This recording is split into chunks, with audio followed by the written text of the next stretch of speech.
Law will be directed to our governments, BC, federal, etc. I was asking somebody last week, hey, for Canada to meet the obligations of NATO, but to not become, a biker gang member of the USA who think that what they are calling policing the world is just their own manifest destiny, and for us to not have our money wasted to assist them in that, because it's going to fail, is how can we invest based on the fine print of what it says, more of our percentage of GDP into NATO, is to actually be, as North Americans, prepared more. And I said, well, we talked about Rangers, being part of a particular category. And I'm reading this right now. So there's a lot of ways that instead of meddling in other countries' affairs and always blowing up in people's faces like the USA, and they still can't seem to stop themselves from doing it because of their pathologies of who they think they are and how superior they think they are. I mean, they actually say America. They don't understand that it's a continent, and nobody questions that in politics, That's pretty weird. So I would tell people that are ministers or working in ministries that relate to, let's say, emergency response, whether it's terrorist related or wildfire or earthquakes coming soon to the coast of BC, or other things, is you need to kind of do a lot more to incorporate these systems together and make it that even volunteers have a lot more benefits when it comes to, let's say, their taxes, or even small little, what do you call it, stridents or stridents, yeah, or honorariums, or whatever you want to call it, because they're still shamefully,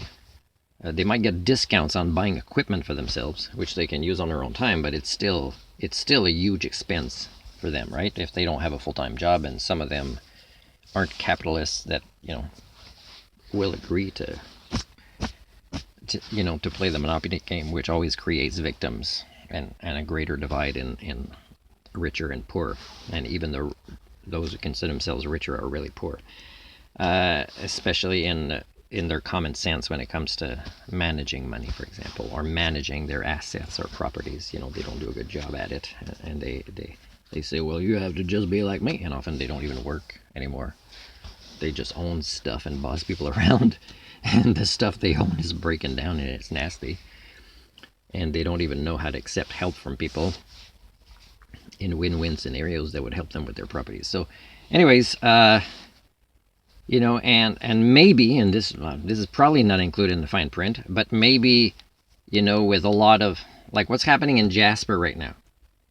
it's traumatic in part for people there because they know that some, let's say, cities or towns that have burned in other parts of Canada, BC or other parts, have yet to see results. And maybe it shouldn't be in the hands of insurance companies that much, because they're for profit. They're not for the public like you guys are supposed to be in politics, right? So, maybe some of it could actually be to help rebuild. I mean, sometimes some of these training exercises of these systems, including the army or whatever, is they have a lot of equipment where they can maybe merge this with Habitat for Humanity. I mean, Habitat for Humanity should stop building things from scratch when in Prince Rupert there's so many places that are empty, and there's homeless people, or there's people that want to give volunteer programs without locations for it, and nobody understands that the locations are there, and you just have to try to find some sort of way to convince the people that have the keys to these places, or access or ownership to these places, that you hold the solution to what you're criticizing in your hands, right? And same thing with government officials. Like, read the fine print. You might have read it 2 years ago, but read it again with this new idea that maybe we can invest our share of NATO by investing in rebuilding and protecting and training and mitigating things in our own jurisdiction. So maybe then it won't be that hard to convince our constituents to vote for us again.